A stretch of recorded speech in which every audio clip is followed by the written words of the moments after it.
Stanford University. Going way beyond the material of the course, but let's just talk about it for a minute.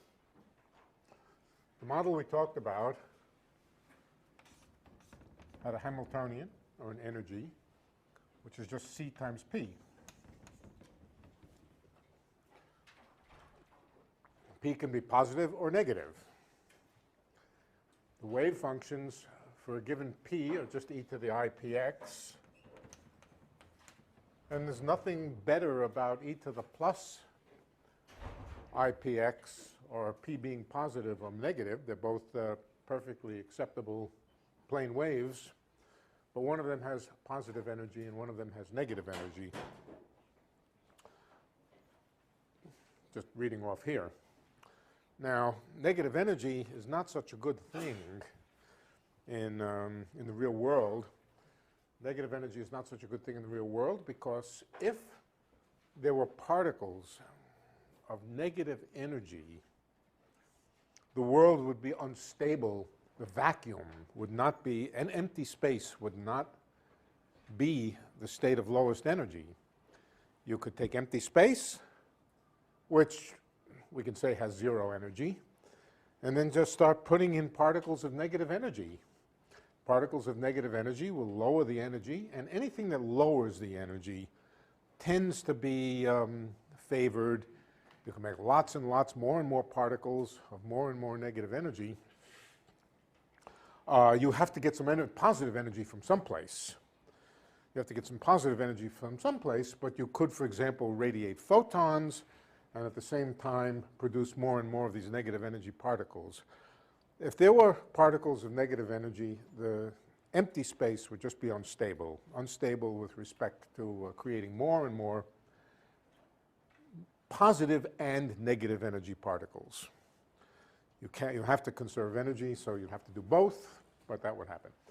If there's only positive energy particles, by contrast, there's no way that energy conservation will allow you to make them. If there are only positive energy particles and the vacuum has zero energy, it's the lowest energy state and nothing can happen to it to create particles. So a good stable world requires all particles to have positive energy relative to the vacuum. This is not a good stable world. Okay, so what do you do about it? Well, it was Dirac who understood what to do about it, but only in the case of fermions. Now, what are fermions? Fermions are simply particles that cannot be in the same state. Two of them cannot be in the same state. That's a rule. Where that rule came from, it comes from relativistic quantum field theory, but it's the same as the Pauli exclusion principle. If you know a little bit of chemistry, you know that two electrons in an atom can't be in the same state. And you have to fill the atom with particles of different energies, different states. And the same is generally true. Particles that are not, that participate in a Pauli exclusion principle are called fermions. Why they're called fermions, I don't know. I mean, they should be called Paulions. It's obvious they should be called Paulions. And particles which don't participate in a exclusion principle are called bosons. But of course, properly, they should be called Einsteinons, but it was Einstein who first studied them. Never mind. Fermions and bosons. Fermions can't be put in the same state. Bosons can't. So what Dirac said was, look, I have a very simple solution to all of this. Just imagine that the vacuum, empty space, is really a state in which all the particles of negative energy are present simultaneously, filling up the vacuum. You simply can't put any more in because you're not allowed to put particles into the same state, but everything else is empty. In fact, if you were to say, think about it for a moment, let's assume that the real vacuum is the state of absolute lowest energy. Absolute lowest energy. Now take absolute empty space, what you think of as ordinarily empty space. Is that the state of lowest energy? No, I can put one particle of negative energy in, lower the energy. So there's a state of lower energy. whatever state you say, I will find another negative energy particle to put into it and lower its energy. The only way to have the state of absolute lowest energy is to simply fill it full of all the particles which have negative energy. In other words, all the particles with negative momentum. Sounds crazy, but it turned out to be right. But you can only do that with particles which have the property that you can't put more than one of them into the same state. If you could put more than one of them into the same state, there would be no end to your ability to keep dumping negative energy particles into the vacuum. All right, so this is a reasonable theory. It's a Dirac theory. It's a very simple, basic, baby version of the Dirac equation is what it is. And it's an okay theory for neutrinos, or for one-dimensional neutrinos. It is not a good theory for photons. Photons are bosons, and you simply can't play the same game. If there were negative energy bosons, you could simply dump them into the same state, more and more and more of them, and simply destabilize the world. So, no, this is not a good theory of bosons. It's a good theory of fermions. But that's taking us way beyond this course, this quarter's material. We've covered, in a sense, a lot about the foundations of quantum mechanics and very simple quantum mechanical systems. We've covered almost nothing about what we could call the applications of quantum mechanics, so not even the applications of quantum mechanics, but studying quantum mechanical systems. We didn't even get to the harmonic oscillator. That's a disgrace. But we're not finished with quantum mechanics. Next quarter, we're going to do relativity and field theory, but then we're going to have to come back to quantum mechanics in order to study more about the basic structures that appear in quantum mechanics. So it's sort of embarrassing to teach a whole course in quantum mechanics and never get to the harmonic oscillator, but that's where we are. So you can ask for your money back, I don't know. On the other hand, it does seem people had a lot of fun with the ideas of entanglement. I didn't expect such a response, particularly this, and some of it was extremely interesting and well done. Some of the chatter back and forth on the internet, I actually did follow it, and sometimes it was generally good and sometimes excellent. So I got some sense of satisfaction out of teaching that. I'm going to go on a little bit today about the Schrodinger equation. Not the general Schrodinger equation, but the special Schrodinger equation that Schrodinger actually wrote down. The connection with the things we've learned up till now is through the wave function. And the wave function is simply the amplitude that a particle is located at a particular position. In other words, it's the inner product of whatever the state vector happens to be with a state of definite position. And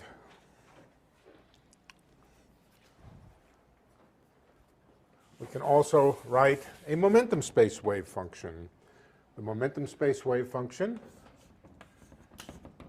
is just the projection of the same state, whatever it happens to be, onto a momentum eigenstate, eigenvector. The momentum eigenvectors and the position eigenvectors, or rather the momentum wave function and the position wave function are related, and they're related by Fourier transform. That's the basic structure of position and momentum. If a particle has more than one direction to move in, for example, let's suppose it can move in the xy plane, then you characterize the position of a particle by two coordinates. The two coordinates commute. You can measure both the x and y position of a particle simultaneously. Now, is that something that follows automatically from what we've said up till now? No, not at all. It's really an empirical fact. It's an empirical fact that the structure of the quantum mechanics of particles only conforms to experiment if we assume that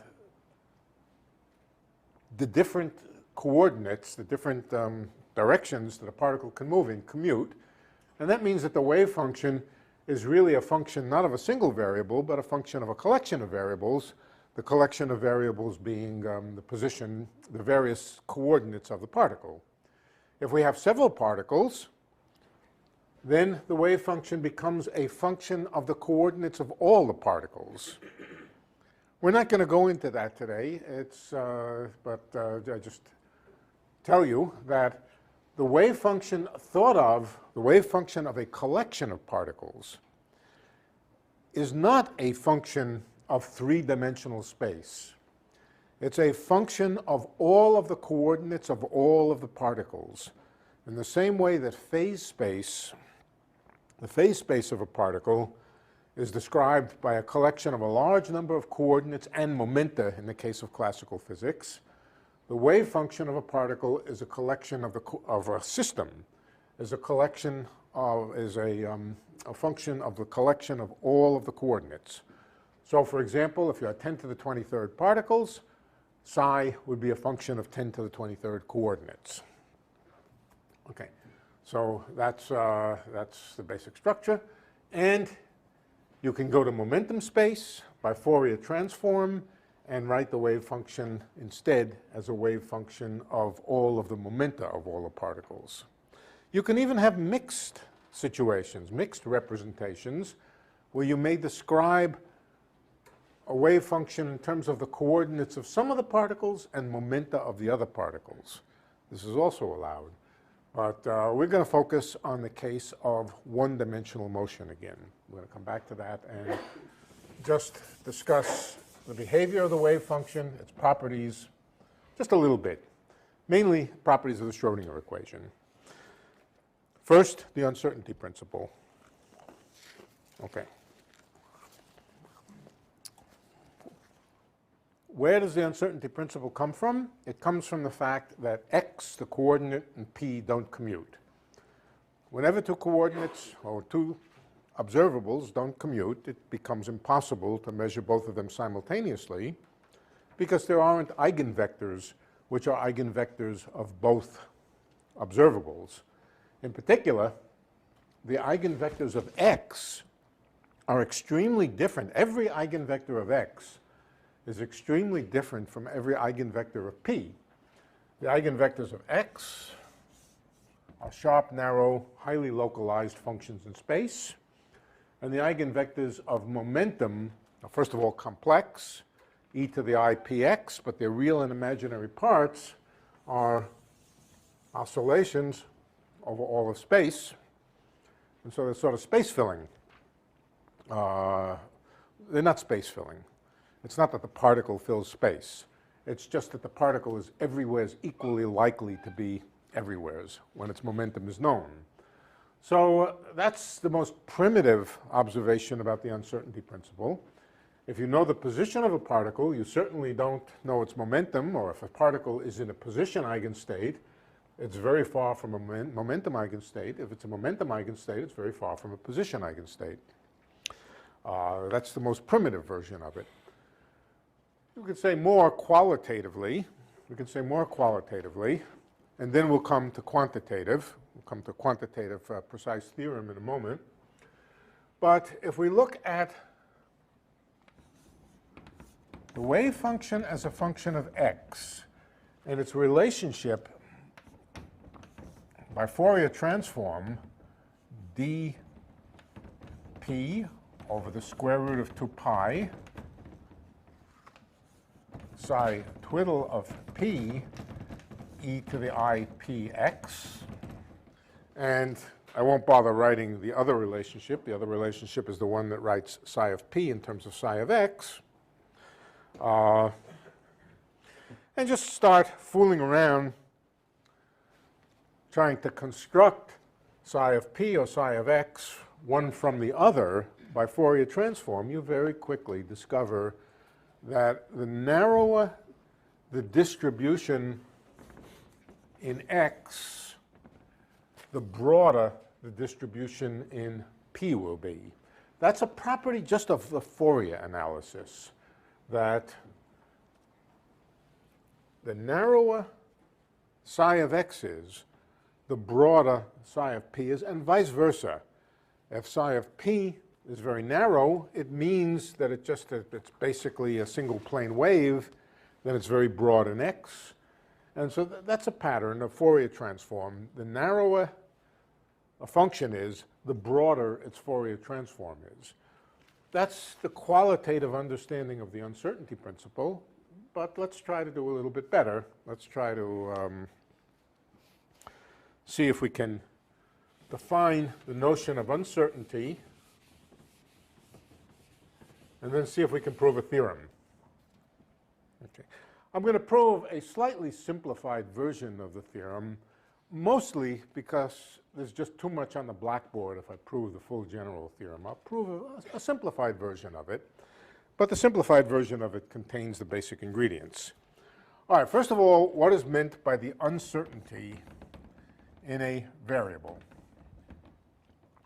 You have some distribution for that variable, and the first thing to do before discussing the uncertainty in it is shift the axes so that the average of X, let's say this is X, so that the average of X is 0. You can always do that. Whoops.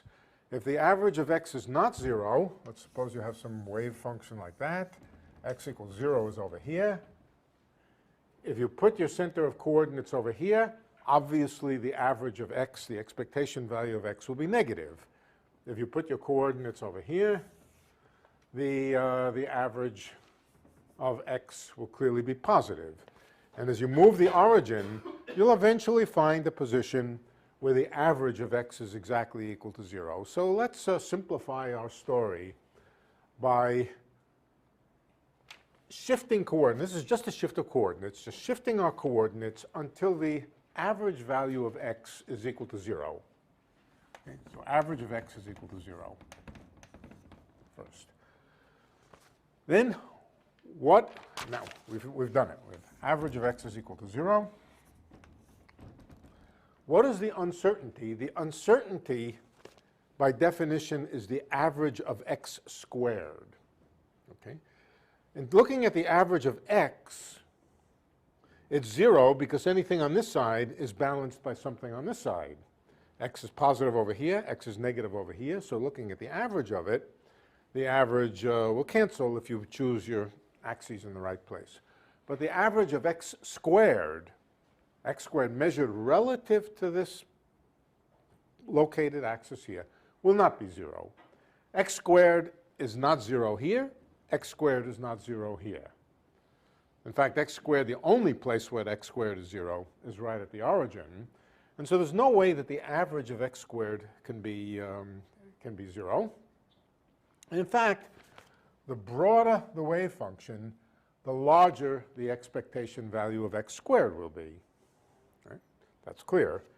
So a good measure of the width of the distribution, you can call it the uncertainty in X, and it is the definition really of the uncertainty in X, is the average of X squared.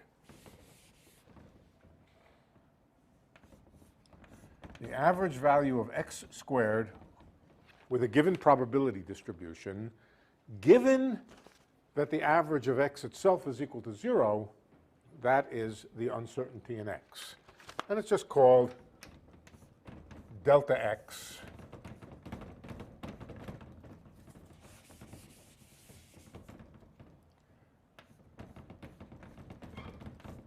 squared.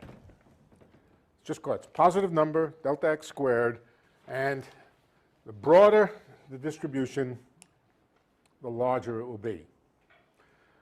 All right? How do you calculate it if you know the wave function? Very simply.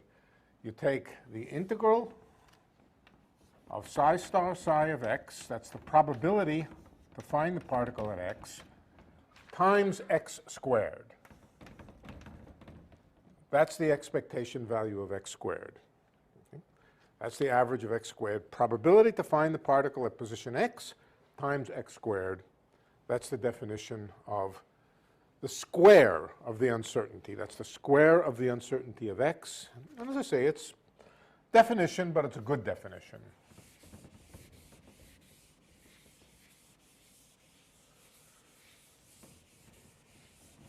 Let me rewrite it up here. Delta x, and I'll square it, is equal to the integral of psi star psi times x squared dx. All right, now what about the uncertainty in momentum? The uncertainty in momentum is defined in a very similar way. One other point. This is equal to psi x squared psi. It's the expectation value in the state psi of x squared. Okay. Thought of as a quantum mechanical, this is a quantum mechanical formula, the expectation value of x squared. That's the uncertainty. What about the uncertainty in momentum? In fact, for that matter, what about the uncertainty in anything? The uncertainty in anything, assuming its average is equal to 0, is just the average of the square of that quantity. That's a general definition. Incidentally, if you don't want to shift the coordinates so that the average is equal to 0, you can use another definition. And the other definition is that it's the expectation value of x squared minus the expectation value of x squared. These are two different things. The expectation value of the square of something is not the square of the expectation value. In particular, if the expectation value of x is equal to 0, it does not follow that the expectation value of x squared is equal to 0. This is a more general definition of the square of the uncertainty in x. But as I said, you can always shift your axes around so that this is equal to 0 and just choose this one here.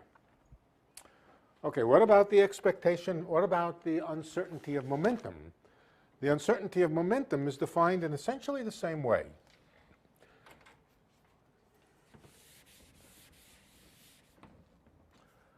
You can define it, if you like, using the Fourier transformed wave function, and then it would just be, I'm not going to use this definition, but let's just do it. Delta p squared would be the integral psi twiddle of p, psi of p, times p squared dp. This would be the probability that the particle has momentum p times p squared integrated over p. But I'm not going to do it this way. What I'm going to do is just observe that this quantity over here is nothing but psi p squared psi. And now I'm going to work in the position representation. We can do that because we know what the operator p is when it acts on a wave function psi of x. What does p do? What does the operator p do when it acts on a wave function in the x basis? What it does, well, first of all, whenever you take expectation values or inner products, you have an integral dx to do. All right? From the bra vector here, you have psi star of x. The ket side of this is p squared times psi. And what is p squared? P is minus I d by dx. I'm using now that the momentum operator p is minus I d by dx, and p squared is just minus d second by dx squared. Second derivative, that's what p squared is. You act twice with p, once and then twice. So This is equal to the integral dx psi star of x d second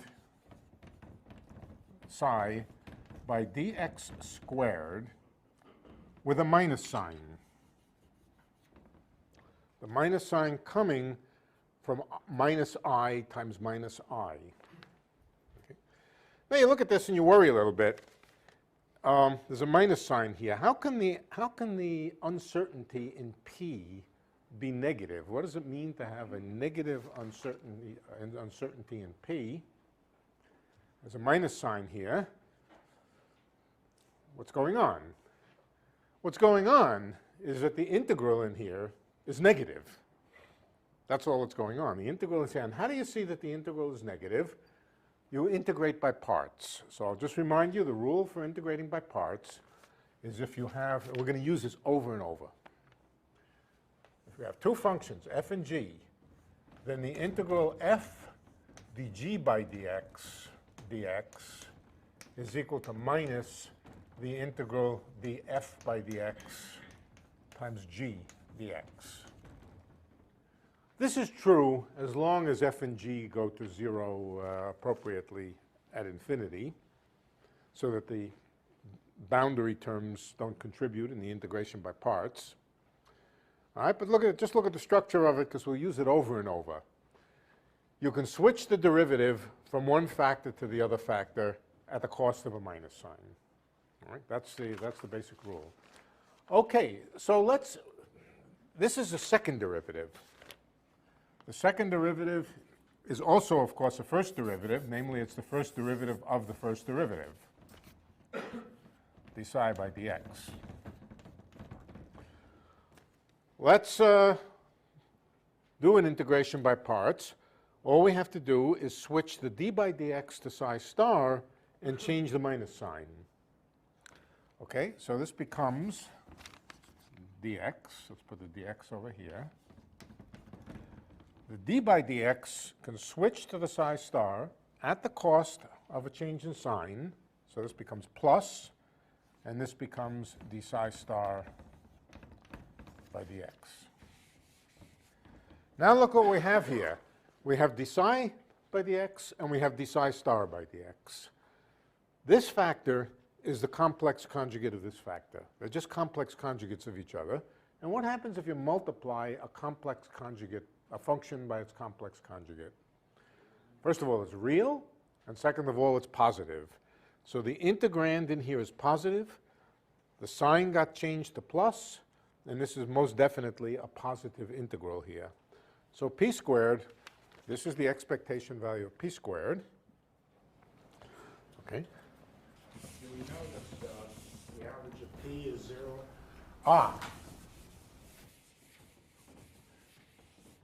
We can always shift p until it is 0. Now, the real question is, can you have both the average of x and the average of p equal to 0? That's not so obvious. The answer is yes. You can always shift. First, you shift to x equals 0, and then you can shift to p equals 0. There's a trick. You know, I think let's come back to it. Ask me again. I don't want to get off the track. The answer is yes. You can take a wave function and shift it both in x and in p until both of them have average equal to 0. We'll come back to it. I'll explain to you why in a little while. But let's suppose we've done that. Okay? And let's see if we can find a relationship between the uncertainty in x and the uncertainty in p. Not a relationship. Well, I suppose it's called a relationship in mathematics, but an inequality is what I want. An inequality. The inequality should be such that when delta x is small, delta p is big. When delta p is small, delta x is big. Or better yet, that the product of delta x times delta p cannot be smaller than what? Than h bar. Now, I've lost h bar in here. I've lost h bar because I've set it equal to 1. We'll put it back later, but if you want to put it in here now, we should probably put it in here as a 1 over h bar squared here. An h bar squared here and an h bar squared here, but let's not, do I have it in the right place? Yes, I do. But let's work with h bar equal 1, and later on when we're finished, I'll put back the dimensional quantities. Okay, so here we are. What tools do we have to construct inequalities? There's basically there's a zillion inequalities in mathematics, but probably the most famous, the most useful, and the only one that I know that's particularly useful is the triangle inequality. Everybody know the triangle inequality? Some people do, some people don't, so I will tell it to you. And it comes in two forms. It's a statement about triangles, of all things. What it says is if you have a triangle, that the sum of any two sides is bigger than the third side. Obviously true, right? The sum of this side and this side. Why is that? Because the shortest distance between any 2 points is a straight line. So the shortest distance between these 2 points is this one, and the other two sides, the sum of the other two sides is certainly bigger. So if we have 3 sides, that's a statement. There's also another version of it. I'll tell you what, I think I'll prove it. I'll prove the other version, but you know the other version very well also. Let's call this one A, let's call this one B, and let's call this one C. Okay, so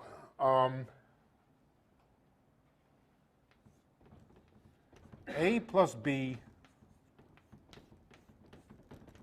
is bigger than C. Or A plus B is bigger than C, bigger than the size of C. Okay, A plus B is also, by the same argument, I mean, it is the same thing, is bigger than A plus B. If these are vectors, think of these as vectors. Here's a vector A, here's a vector, well, let's put it this way.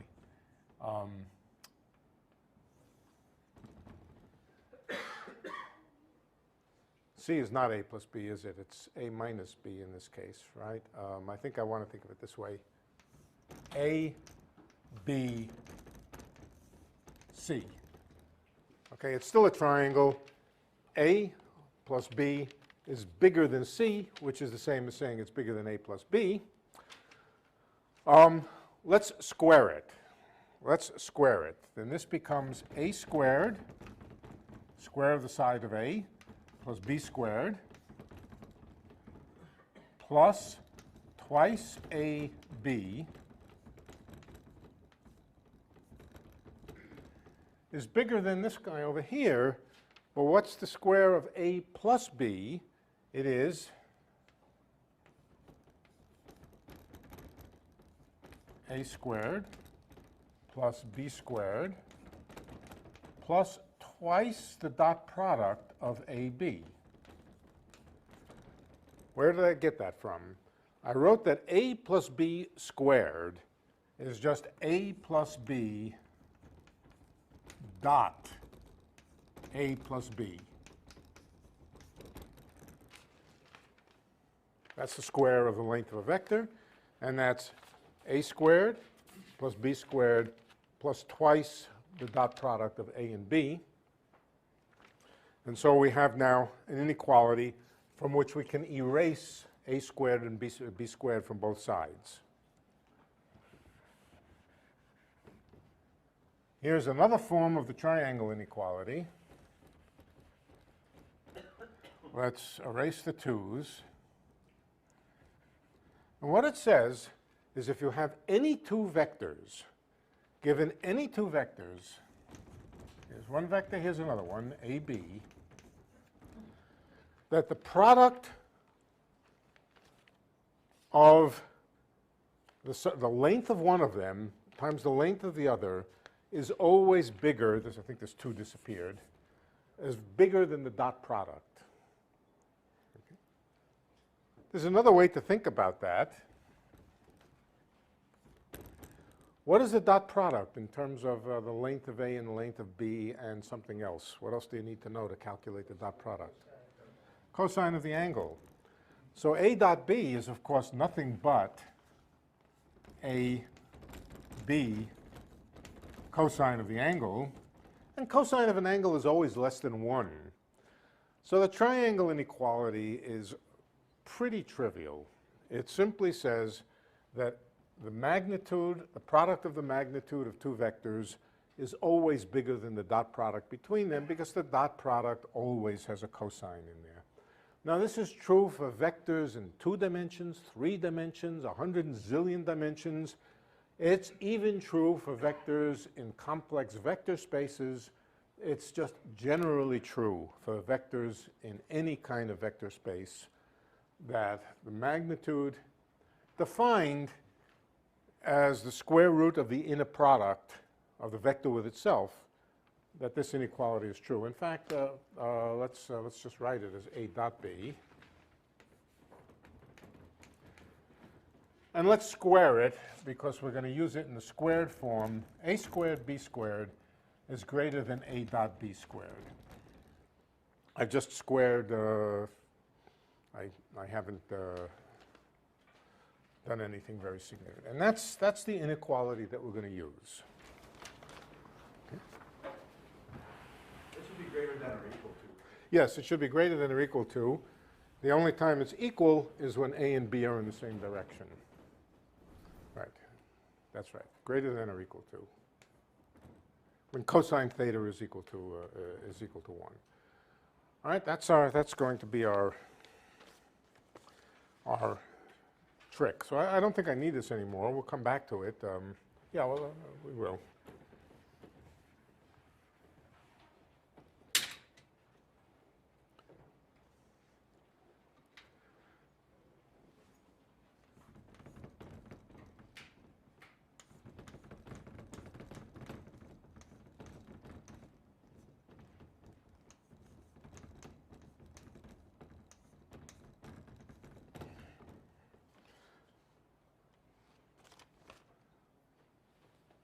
Kind of looks promising. We have a delta x squared here, sort of like a squared.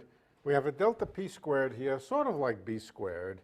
And we want to show that it's bigger than something. All right, so the trick is to define the right a's and b's in terms of size and x's and so forth, and then just use the theorem. But I'm going to make one simplifying assumption. I've already made 2 simplifying assumptions that the expectation value of x and p are 0. That I will show you how to arrange, and there's no trick there. The simplifying assumption I'm going to make, only because I don't want to fill up the blackboard with more algebra than I need, than necessary. This is something you can sit down with at home and go through it for the more general case. I'm going to assume that the wave function psi of x is real. If I didn't, we'd be chasing around psi's and psi stars, and I would eventually tire you out, and you would probably lose the thread of the argument. So I'm going to assume that psi is real. It'll save us some algebra. It's not general, but it's very easy to fill in the steps for complex psi. Easy, but it takes a few more lines. And I just after sitting down and doing it on a piece of paper, I just decided it was too much for a blackboard presentation to do. Better to do it for the simple case. So psi is real. Okay, so here we are. We can get rid of the psi stars then. And I think I lost an equation here. Using the fact that p is minus I d by dx, we proved that this is equal to integral d psi star by dx, d psi by dx. Just quickly to remind you how we did it. P squared was a second derivative, well, minus a second derivative, and then we did an integration by parts to take one of the derivatives and put it over here. Okay, so that's delta p squared. And what we're going to try to prove is that the product of this times this is bigger than something. Product of this times this is bigger than something. Okay, and to do so, it's just a trick. Now think of A and B as vectors. In fact, you can think of A and B as either bra vectors or ket vectors. Since psi is real, it doesn't matter whether they're bra vectors or ket vectors, but here's what it's going to be. The one vector A, I'm writing them now in bra ket notation. the triangle inequality is perfectly true for bras and kets as well as for ordinary vectors. All right, so the vector A is going to be described as going to be the vector whose wave function is not psi of x, but x psi of x. A is the vector whose wave function is x psi of x. In other words, it's x operating on psi. And B is going to be the vector p times psi, or basically minus I d psi by dx. When I write equals here, I mean to say that A is the vector whose wave function is psi of x, B is the vector whose wave function is d psi by dx. And we're going to apply the triangle inequality to that. Okay. Notice that with this definition here, delta x squared is a squared. Look at it. The inner product of A with itself, a squared, is just the integral of psi star psi times x squared. So this is here a squared with this notation. What about this one? This one here is essentially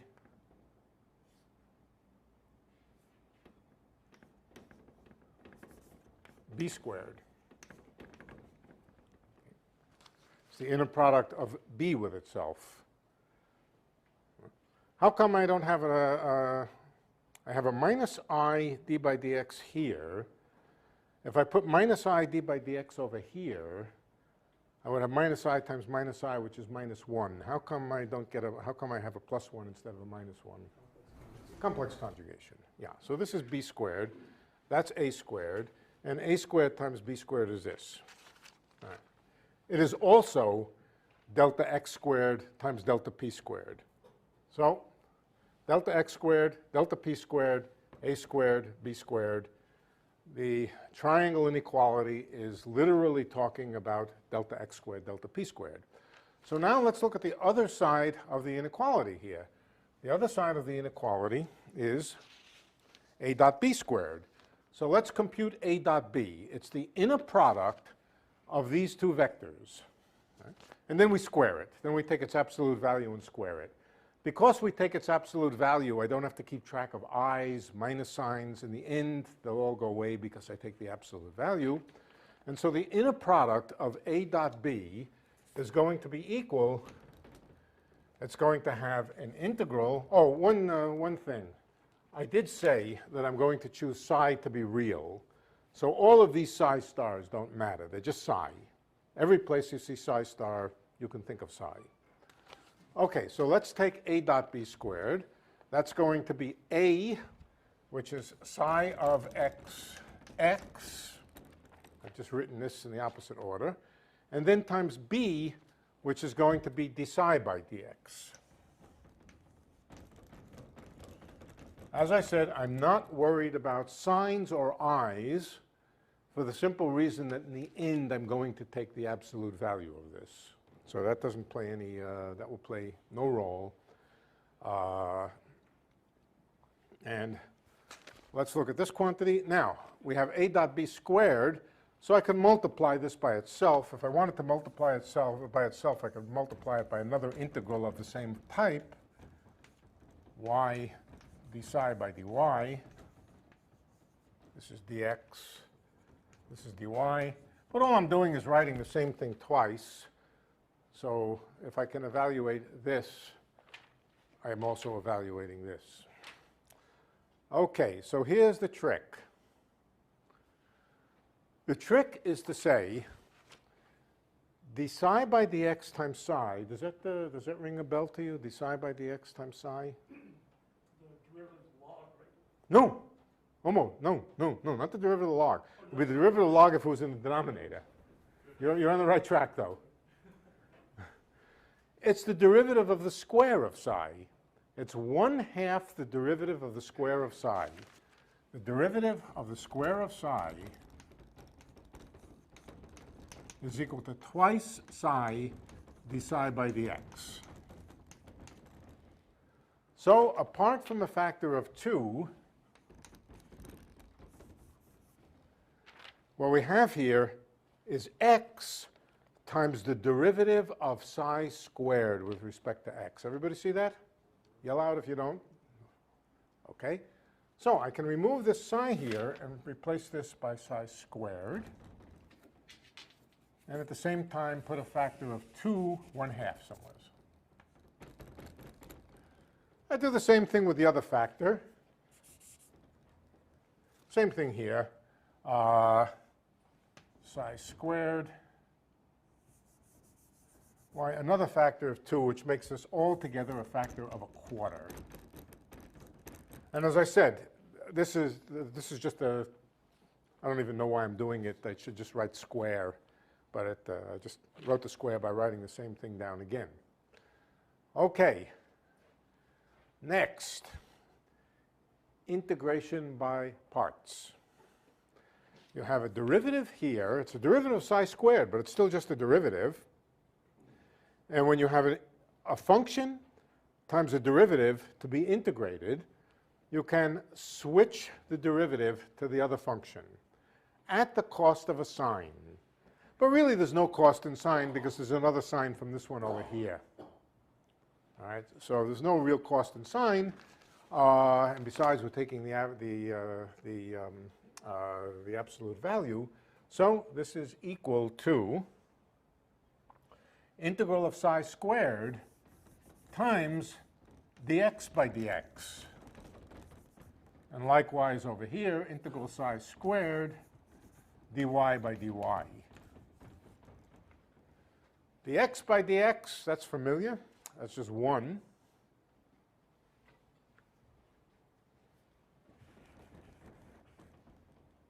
And this is just squaring the same thing again. We are finished.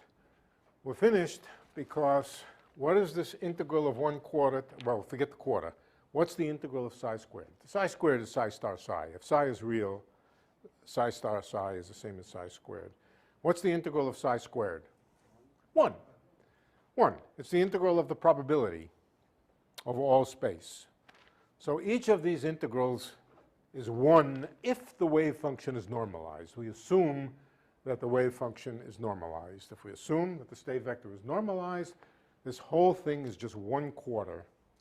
And we have proved now the uncertainty principle from the triangle inequality that delta x squared times delta p squared is bigger than 1/4.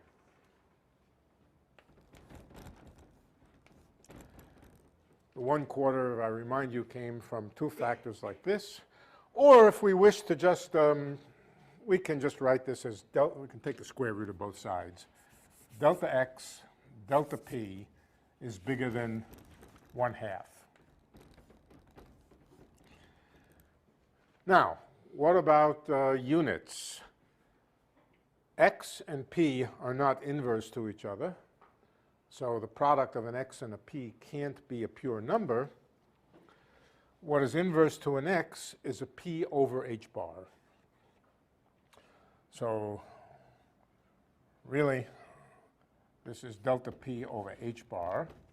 If I put back the units, or basically delta x, delta p is bigger than 1/2 h bar. Right. This is the theorem that asserts the uncertainty principle, that the uncertainty in position times the uncertainty in momentum is bigger than h bar. Now, this would be true for any direction of space. Pick any direction of space, or any particle, any coordinate, any generalized coordinate in mechanics, its uncertainty times the uncertainty in the corresponding conjugate momentum is bigger than h bar.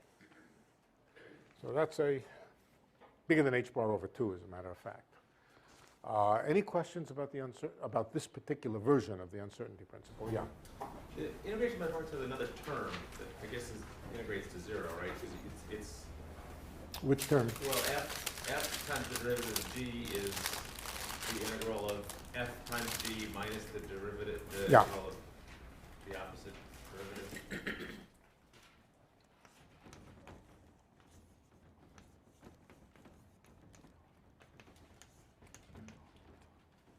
Let's call it f prime g plus g prime x. Right. Now, if you integrate this equation, if you integrate this equation, it says the integral of f prime g plus the integral of g prime x is equal to the integral of d by dx of fg. But the integral of a derivative is just the difference between the integrand at the two endpoints of integration. So this is fg between the two endpoints, infinity and minus infinity. The symbol stands for fg evaluated at infinity minus fg evaluated at the other end of integration. And what I'm assuming is that, that psi goes to 0 at infinity, which it would have to do if it's normalized. If its integral is finite, if the probability distribution is normalized, it means that the wave function has to go to 0. So this is 0. And this is just a rule that you can interchange where you put the derivative at the cost of a sign. Right. Yeah. Okay, any other question about the uncertainty principle? Yeah. You keep saying greater than, but we'll put this greater than or equal to. Is it a small point or? No. No, it's not a small point. When you prove that something is bigger than something else, you can then ask the question, can it ever be equal to that something else? And the answer may, we may have proved an inequality which was not the tightest inequality we could have proved. Could have been that somebody could come along smarter and proved a tighter inequality, that it's got to be bigger than something else, a stronger inequality. In this case, it's not true. You can find wave functions for which delta x, delta p is equal to h bar over 2. So they're called minimal uncertainty wave packets. So it's not a trivial point. This doesn't apply to time and energy. Well, yeah,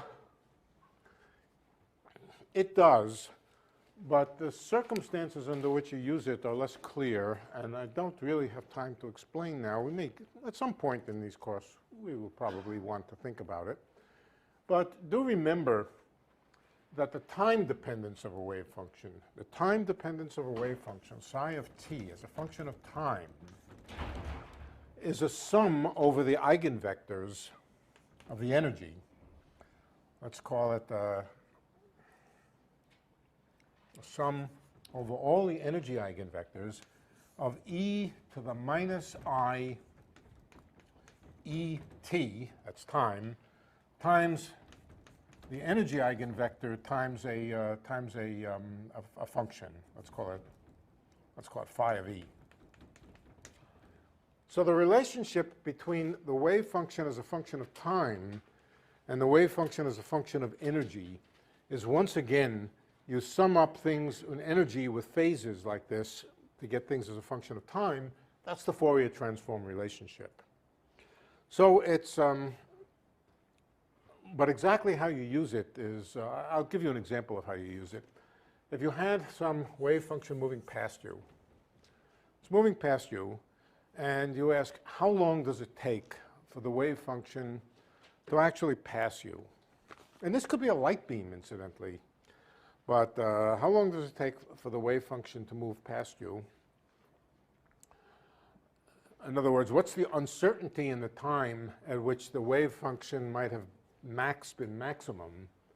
How long does it take the maximum to get past you? That you can call delta t. Uncertainty in time that the wave function arrived right at your nose.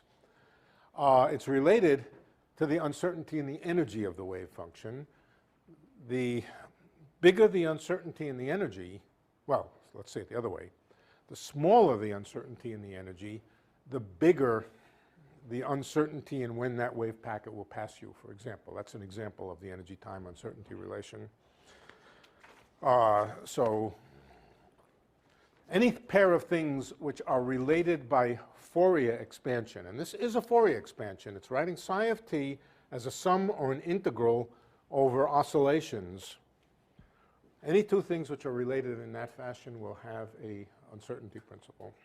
There are lots of other conjugate pairs like this. The angle of, supposing you have a rigid body rotating about a point with an angle theta characterizing its position, then the angle theta and the angular momentum have exactly the same kind of relationship. Uncertainty in angle times uncertainty in angular momentum is also h bar, I think it's h bar over 2 also. So very similar kinds of things. Okay. Any other questions? Okay.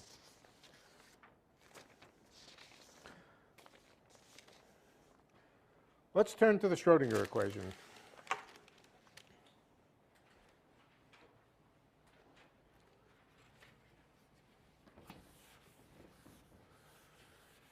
The Schrodinger equation is the equation for the way a wave function changes with time.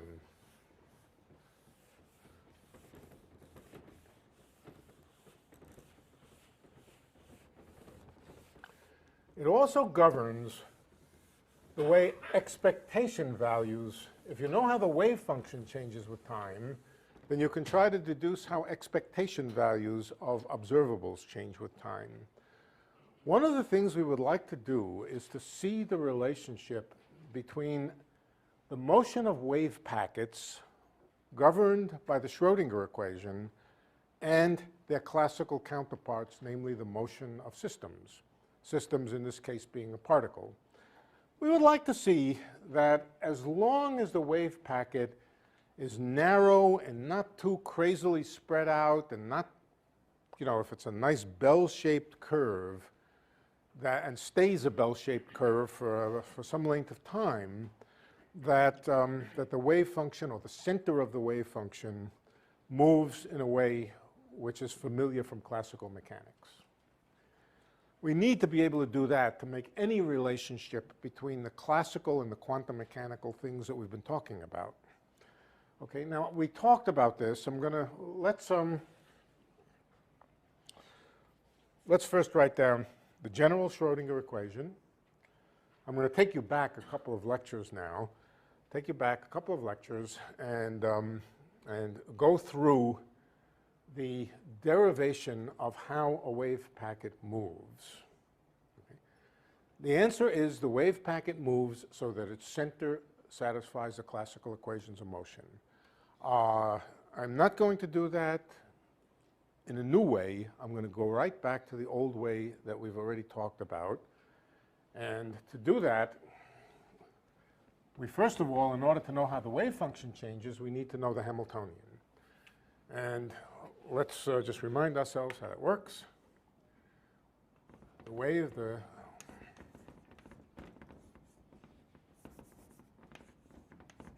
state vectors change with time, I d psi dt, is governed by the Hamiltonian acting on psi. Okay. If we were to take for our Hamiltonian p squared over 2m, that's the Hamiltonian for a classical particle. Why we should take it for a quantum mechanical particle is not obvious. And what might we add to that to put the particle in a force field? We might add a potential energy function. Potential energy function might be plus v of x. Okay, so that would be the classical Hamiltonian for a particle moving in a potential energy function v of x.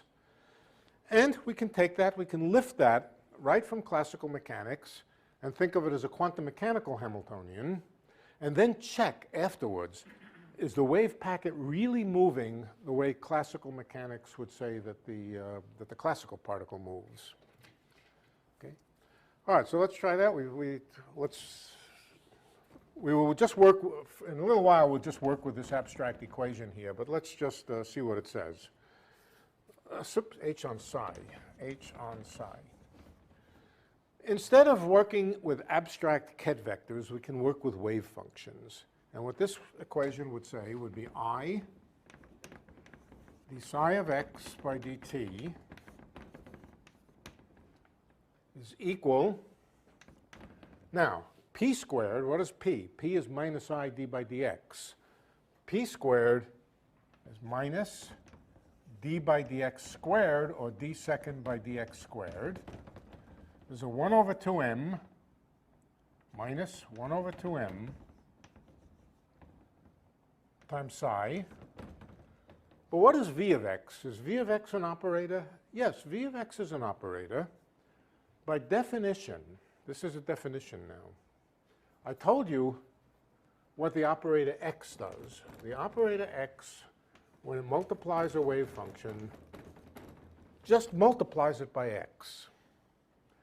The corresponding thing for a general v of x is the meaning of the operator v of x is that it multiplies the wave function by v of x.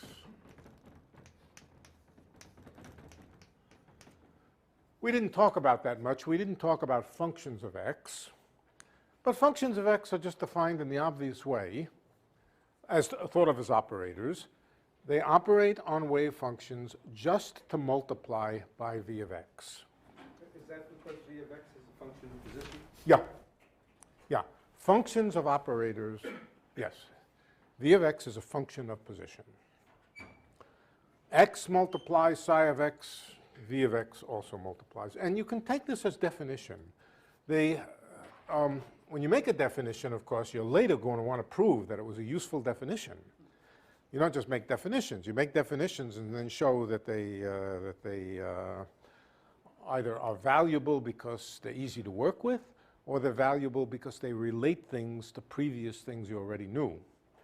What we're going to want to show is that with this definition of how v of x acts, that the Schrodinger equation will, in fact, make particles move according to classical orbits, or at least make wave packets, insofar as they don't spread too much, move according to the classical equations of motion. All right, so that's one term, d sec 1 over 2m, second derivative of psi. And the other term is just plus v of x times psi of x. When v of x acts on psi of x, it just multiplies it. And this becomes the Schrodinger equation. This is the Schrodinger equation for how the wave function changes with time. It's also depending on time.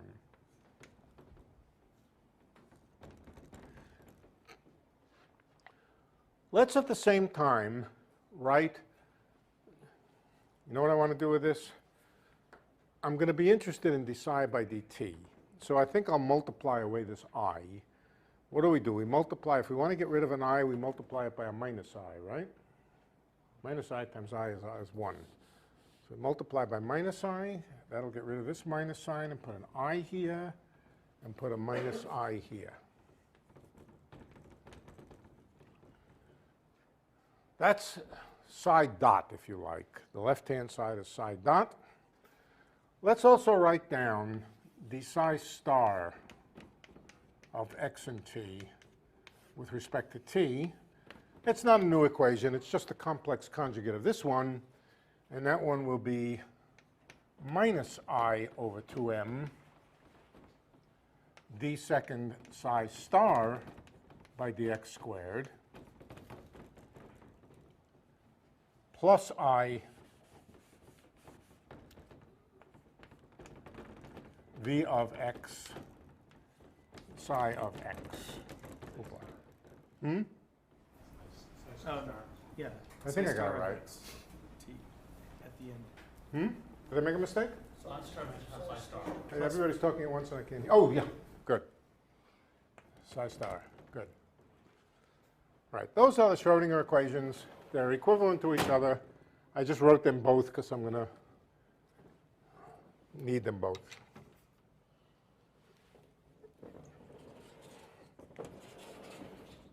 Okay.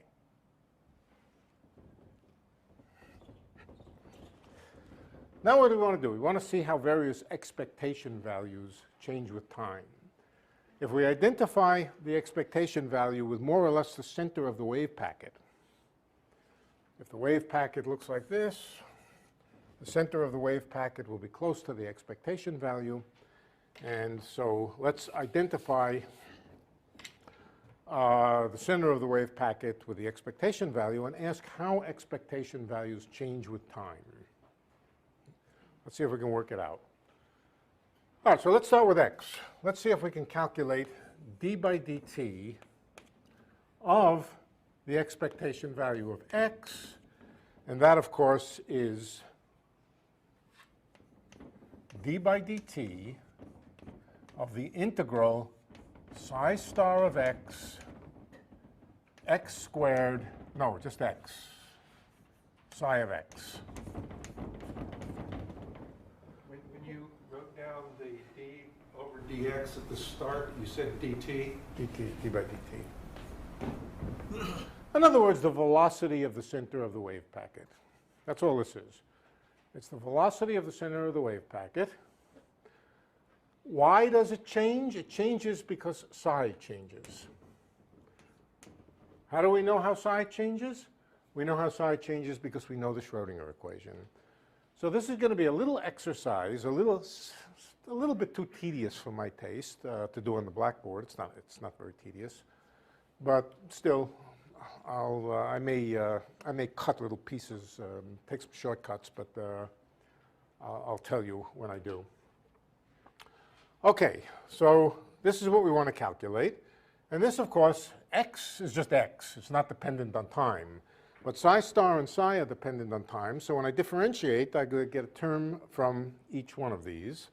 And this will give me integral the psi star of, well, let's just write the d by dt psi star x psi plus integral psi star x psi dot. Right, one term coming from differentiating with respect to time psi star, another one from differentiating psi. Each one has x in there. And now, of course, this is just psi star dot.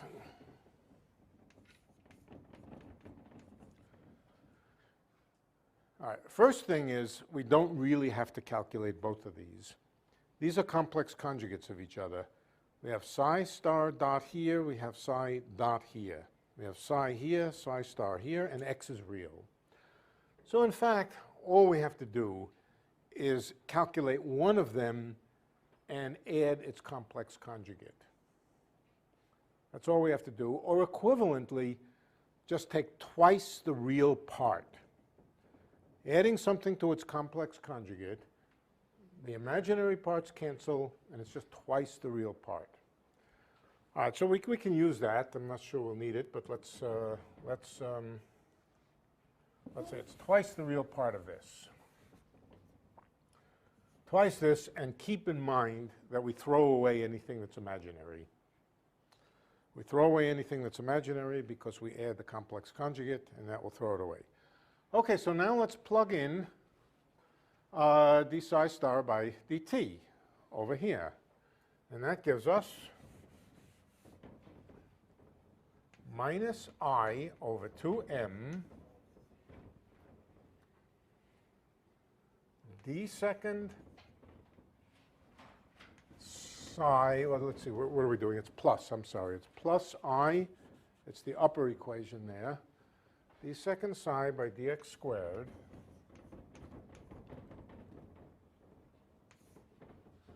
I think it's minus I v of x psi. Okay. Now, the first thing we can see immediately is that the term with v of x is pure imaginary.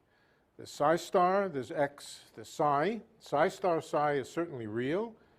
X is real. V of x, the potential energy, is real. And there's an I there. So the first thing to conclude is that the V of x doesn't contribute at all. It doesn't contribute at all because when you add the complex conjugate, it will cancel. So in this equation, we can throw this away over here. Psi star x, V of x psi, that's real, but the imaginary part cancels. So we can throw this away.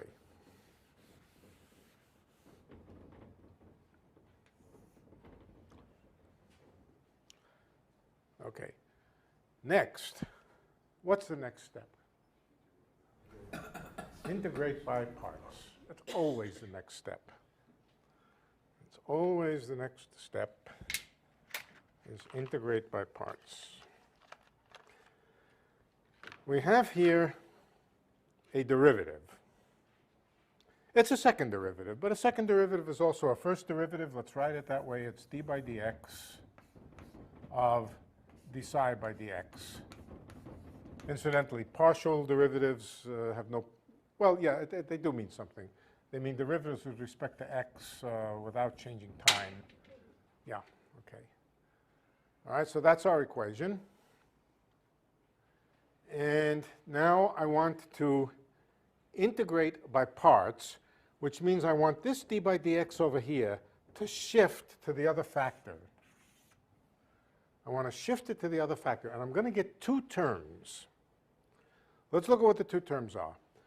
The first term, the d by dx will just hit x. What does that give? What is d by dx of x? 1. So that will give me twice integral psi star. The x will disappear when d by dx hits it.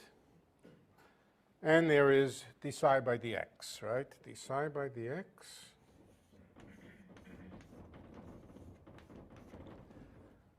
This derivative got shifted to here.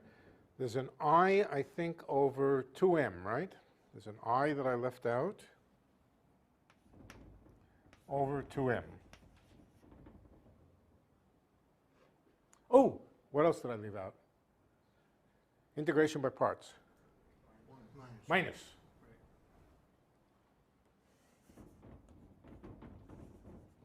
That's one term. Now, again, you might think this is dangerous I here. We should throw it away because it's imaginary, but it's not imaginary. It's real.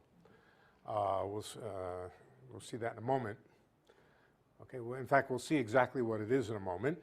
But let's do the other term. The other term has an I over 2m.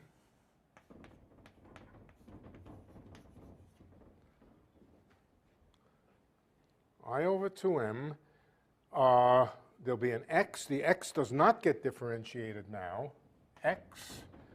And then there is the psi star of x. Now the derivative hits the psi star, and we get derivative of psi star times derivative of psi. Okay, this derivative now hits the psi star. There's an I here, an explicit I, and this is to be integrated over x. It's still underneath the integration here. How about this? What's the reality property of this? Is this real or imaginary? There's probably a minus. Yeah, there is a minus. Okay. But it's imaginary. This is the complex conjugate of this, and x is real. So this integral here, the integral here is perfectly real. It gets multiplied by minus I, and the whole thing is imaginary. It will get eaten when you add the complex conjugate. So the only thing that's left is this. I over 2m with a minus sign times psi star d psi by dx. Now I'm going to tell you exactly what this is. What is minus I d by dx? It's P, right? It's P. Minus I d by dx is P. So what this is it's the expectation value of P divided by m, P over m. Just look at it. D by I, minus I, d by dx on psi, that's the same as P on psi. Multiplied by psi star, that's the bra vector. Integrate over x, that's just taking the inner product. All right. In fact, it's real. In fact, it is really real. It looks imaginary because of this, but if you go and study it carefully, you find that it's real, and what it is the expectation value of the momentum divided by m. So now we've proved an interesting theorem. We've proved that dx by dt is equal to P over m. We've seen this before. This is the classical relation between velocity and momentum. Mass times velocity is momentum. Now what we found is that this is going to be a feature of the motion of a wave packet. If we have a wave packet that moves in a nice way so that it holds itself together, which it may or may not do, but if it does, if we're in a regime of parameters where the wave packet moves like a nice wave packet, then we will find that the expectation value of its momentum, defined in this way, will be related to the expectation value of the velocity of the wave packet through the standard classical mechanical equations. Okay, that's half of mechanics. What's the other half of mechanics? We found that oops, I just gave it away. dx by dt is P over m. What's the other half? dP by dt. That's Newton's law. Time derivative of momentum is called force. So let's see if we can do the same thing with momentum. Question? Yeah. In your summary, when you said that if everything is kind of grouped nicely, it will behave that way. We didn't have a nicely grouped assumption in our derivation, did we? Or is it just that that's going to it's going to look classical if it's nicely grouped? Right. Yeah. There was no assumption here. There will be, as we'll see, a certain assumption in the other equation. No assumption here of that type. Okay. If the wave packet is really crazy, it might not mean anything very sensible, but still, that was a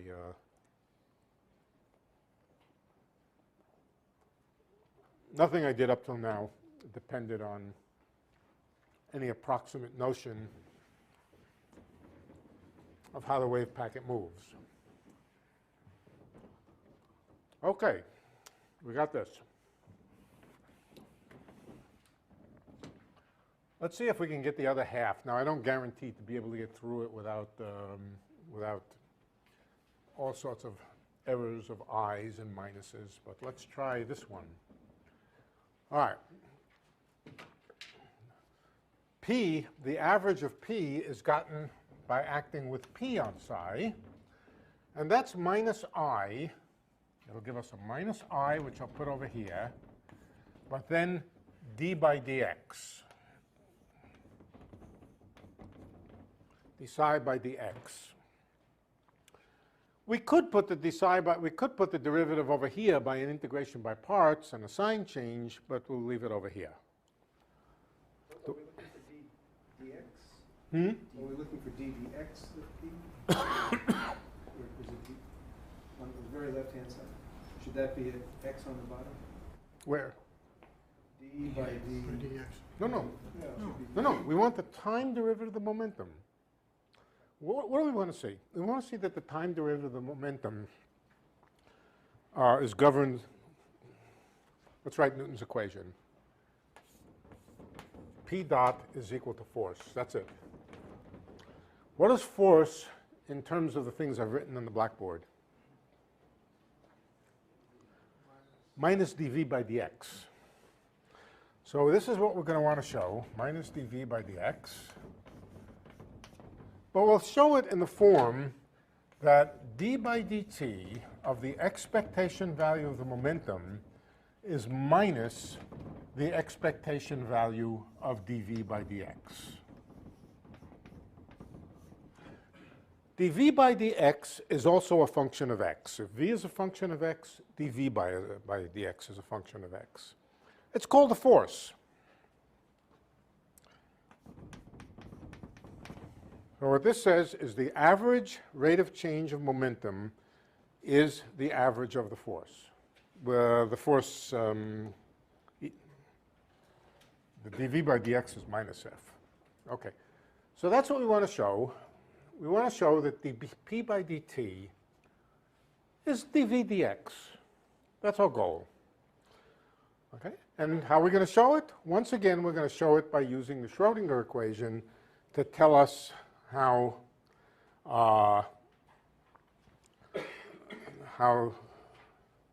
things change with time. Okay, so let's see now.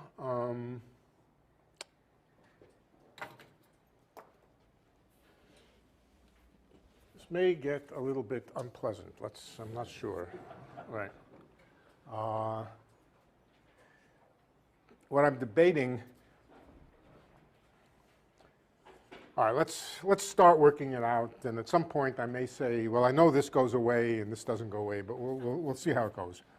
Okay, so first of all, this gives us integral psi star dot times d psi by dx minus I.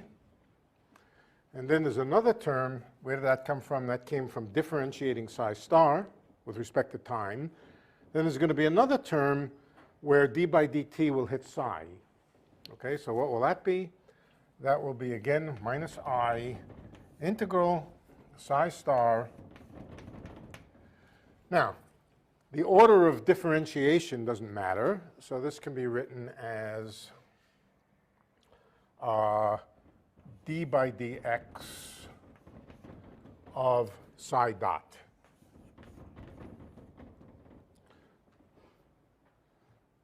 I'm just wondering, at one point, I'm going to regret not having done an integration by parts.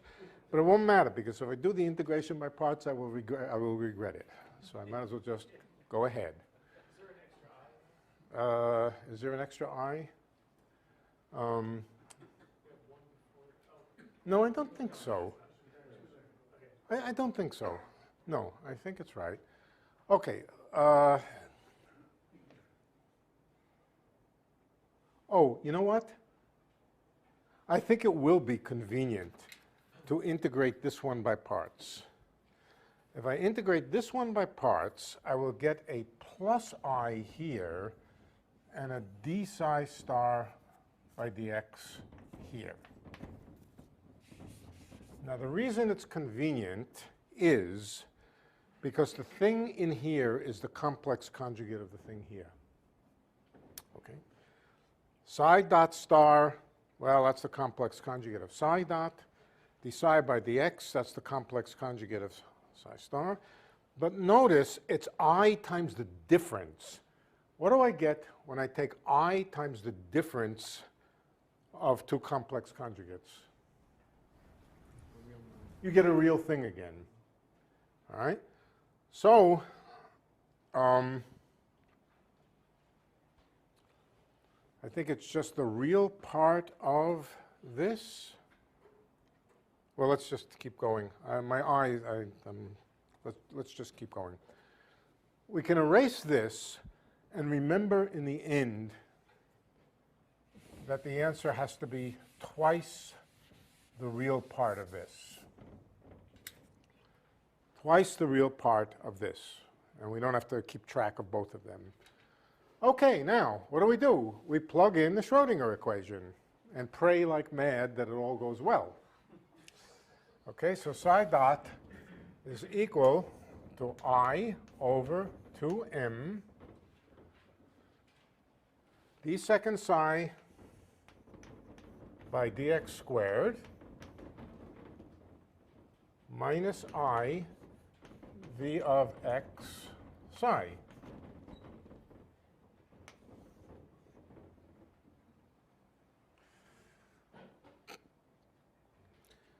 This I cancels this I and gives a minus sign. So this I, well, there's an I here. This will make minus. And the I over here times the I over here, I think will make plus. Plus.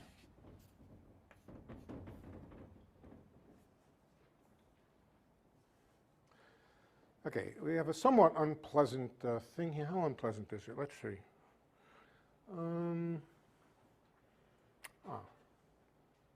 Not too bad.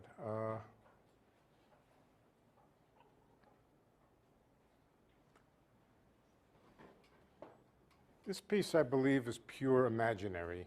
It is. It is. It is. This is pure imaginary over here. The way you see it is, again, integrate by parts. Just this piece here. If I integrate this piece by parts, we'll get a derivative, we'll get a term with a single derivative of psi and a second derivative of psi star. Okay? What we'll discover is basically the difference between a thing and its complex conjugate. There'll be a minus sign. Okay, let's just see it. Yeah, let's just do it.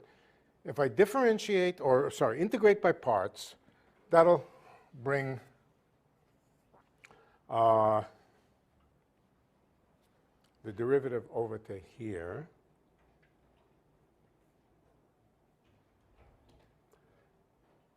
It's pure imaginary. I know that it is. Whenever you have a quantity complex conjugated times the derivative of the unconjugated thing and you integrate it, it's always pure imaginary. We've used that trick before. I'll just tell you right now, this piece is pure imaginary. It's not going to be of any significance. The significant piece is integral d psi star by dx v of x psi. That's all that's left after we take into account the little intricate details of complex conjugation, v of x. Now we double it? Hmm? Now we double it? I can't remember whether we doubled it or not yet.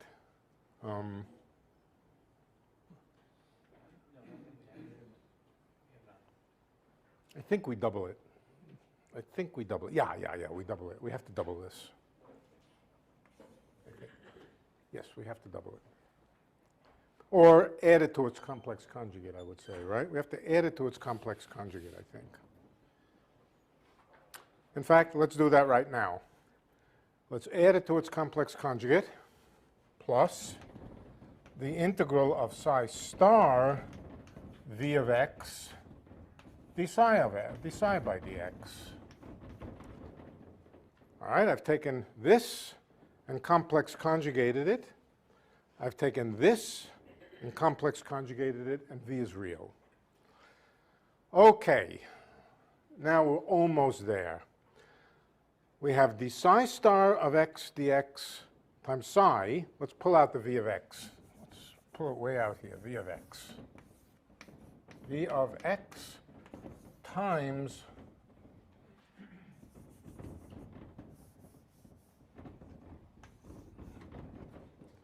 this.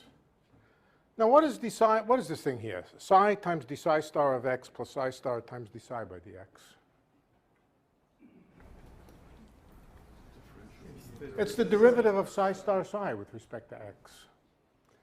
This is derivative of psi star times psi plus psi star times the derivative of psi. That is nothing but the derivative with respect to x of psi star psi. So let's put that in.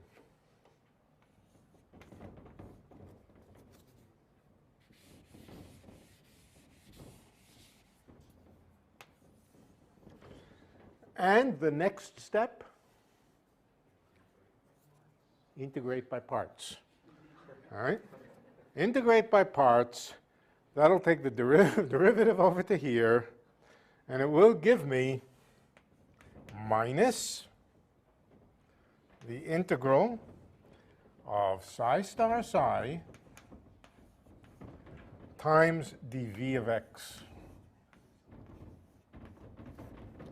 Or if I put the psi over here on the right, and what is this thing?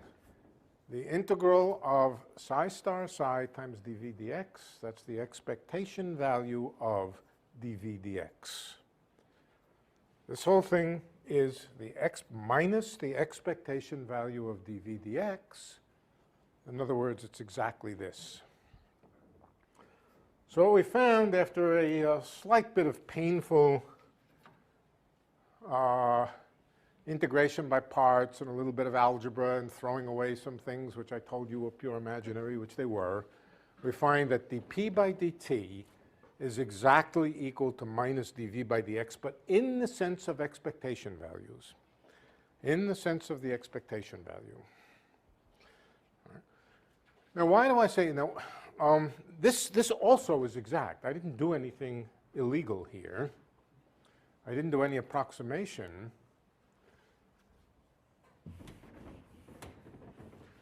I'll tell you where the use or where it may be important that the wave packet have a nice shape. The expectation value of dv by dx is not the same as v or d. Let's just take v. Let's just take v. The expectation value of v of x. No, let's call it f of x, force. The expectation value of f of x, it's really annoying, which is, after all, minus dv by dx. The expectation value of a function of x is not the same thing as the function of the expectation value of x. This represents the expectation value of x, the center of the wave packet, and this is a function of the center of the wave packet. It is not the same thing as the thing we calculated in general. This is the expectation value of f of x. Let me give you an example where they're very, very different, where they could be extremely different.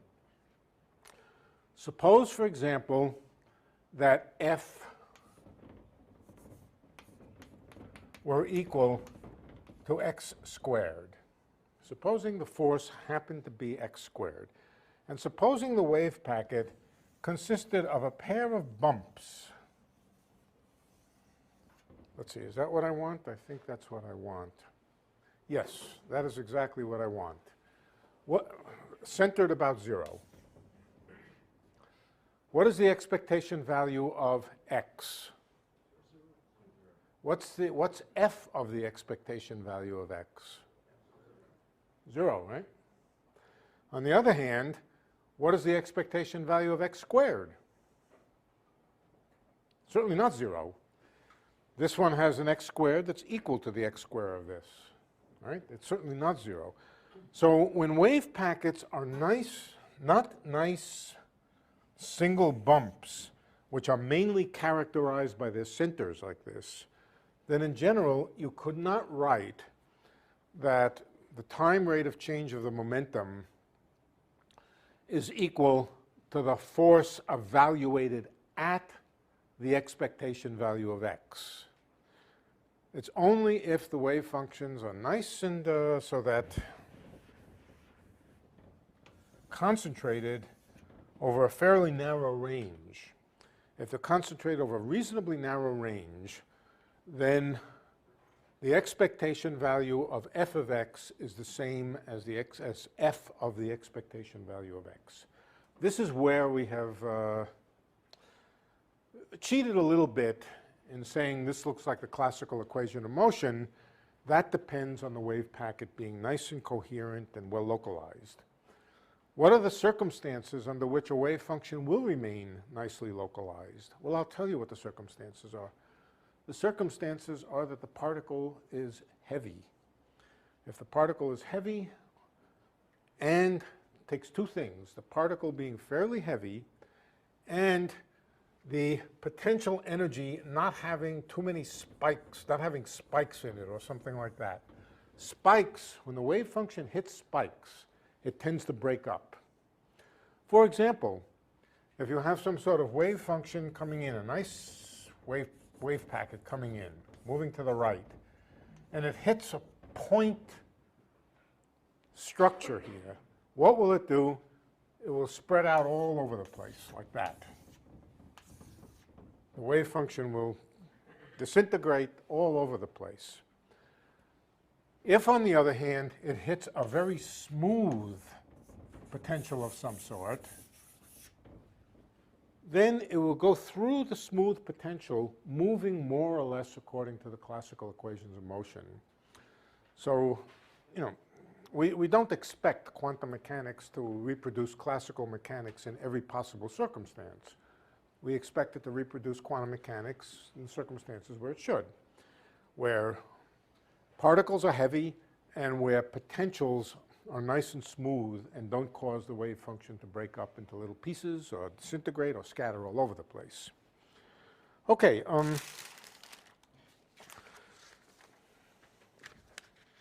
Let's see if there are any other odds and ends that I wanted to. Harmonic oscillator? No, not tonight. That's we don't have time for it. Question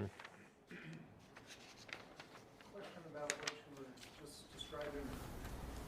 What sort of physical situations would correspond to, quote, bad potentials that break up the wave function? Well, okay. The situation which is bad tends to be when the potential has structures and features in it which, let's say, have some size associated with them, some structure which we can call delta x, some size associated with the structure here, and where delta x is significantly smaller than the uncertainty in position of the particle. If the structures, if the, what do we want to call them? Features, sharp features of the wave function take place on a scale which is much smaller than the size of the incoming wave packet, then it will break up the wave function into a lot of little pieces. Each one will scatter. They'll scatter off in different different directions. Did I write this right? Yeah, that's right. Okay, let's. Isn't it the case then, it's in those cases where, in some sense, classical mechanics itself is breaking down. Is that right? Where, yes. In other words, yes. You shouldn't expect it to replicate. No, you shouldn't expect classical it. No, mechanics of course. it's- Of course, right. When there are, basically when the features in the potential are shorter than the wavelength of the particle, it'll break it up into, right.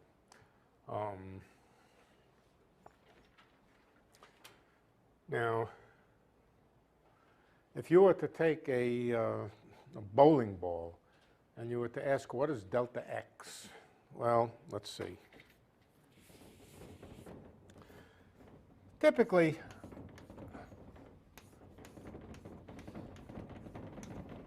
it's true that typically delta p times delta x, the rule is that it's bigger than h bar, but in many reasonable cases it's of order h bar. Now, p, that's about as concentrated as you can get it, but for an ordinary macroscopic object, the uncertainty principle is pretty well saturated. Delta p times delta x is more or less about equal to h bar. Why that's so is a very complicated question, but very complicated. Now, what is delta p? Delta p is the mass times the delta velocity. Okay? So the uncertainty in velocity times the uncertainty in position is h bar over m. Now, if I put a bowling ball down on the ground you know very well that the uncertainty in its velocity is not very big. The uncertainty in its velocity is, in particular, as it gets heavier and heavier, you might expect the uncertainty in the velocity gets smaller and smaller. And in any case, there's an m down here. And so whatever delta v is, as m gets smaller and smaller, delta x will get bigger and bigger, right? Delta x will get bigger and bigger. Right. And in particular, it will tend to get bigger than the features in the potential. So in the highly quantum mechanical limit, where mass is very small and delta x tends to be big, the wave function will move under the influence of a ragged potential which it sees as being much sharper and much more featured than the wave function itself. That's when it breaks up. On the other hand, as m gets very large, delta x gets small. Delta x will tend to get small as m gets very large. And so for a large bowling ball, the wave packet might be very, very concentrated. And when it moves through here, it moves through like a tiny wave function. And the tiny wave function thinks that these features are very, very broad. Moving through broad, smooth features doesn't disrupt the wave function and break it up into pieces. So large mass and smooth potentials is the limit of classical physics. Light mass and abrupt potentials is more quantum mechanical. Yeah? Just to get a feel for what you mean by large and small, if you, No. Is an electron large enough to behave classically as explained? It's an interplay between the shape of the potential and the mass. If you take a very, very smooth potential of the kind that you might make, let's say, with a couple of capacitor plates. Capacitor plates separated by a meter. Well, we don't have to take a meter, a centimeter. With a smooth electric field between them, then the electron will move through it as a nice, coherent, almost classical particle. On the other hand, if you take the potential associated with the core of the atom, the nucleus, that has a sharp feature in it, and that sharp feature will, if an electron wave comes and hits it, will scatter it all over the place. So it's an interplay between the mass and the sharpness of the potential. So can you do that experiment with a nucleus and an electron and show that it actually does behave? Absolutely. Yep.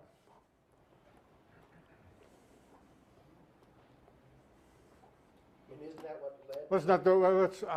Of course you can do it with an electron. No problem with an electron. Very easy. The classic experiment was done in 1911.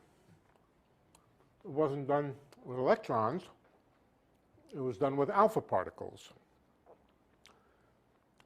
Alpha particles come in and hit a gold nucleus.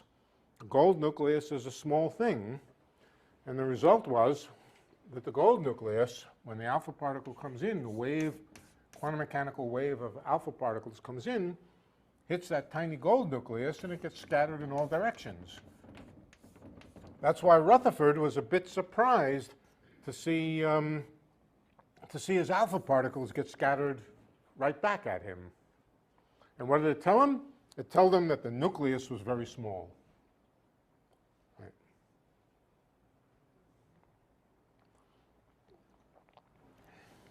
Well, he didn't understand quantum mechanics. I didn't. Right. He just thought he had a beam of alpha particles, some of which hit the center, some of which went through here. Right. But in fact, what he really had was a wave. And the wave came in, hit the tiny gold nucleus and got scattered all over the place. And with electrons, yeah, sure, it's very easy.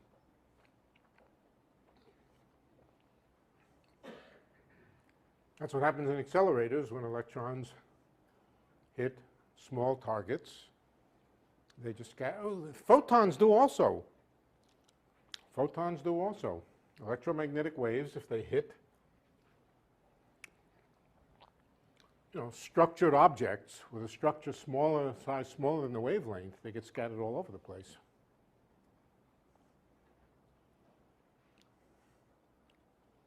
If they hit very smooth things, they tend to propagate according to the geometric optics.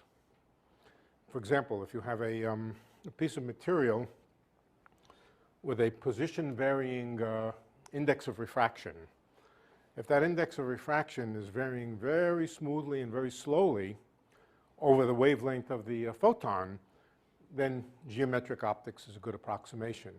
If, on the other hand, you have a diffraction grating of distance comparable or smaller to the wavelength of the radiation, the diffraction grating will spread it out all over the place. Okay, so it's not just electrons, photons, anything. Okay, if there are no other questions, I'm going to go home and find out if my son had his baby yet. Okay.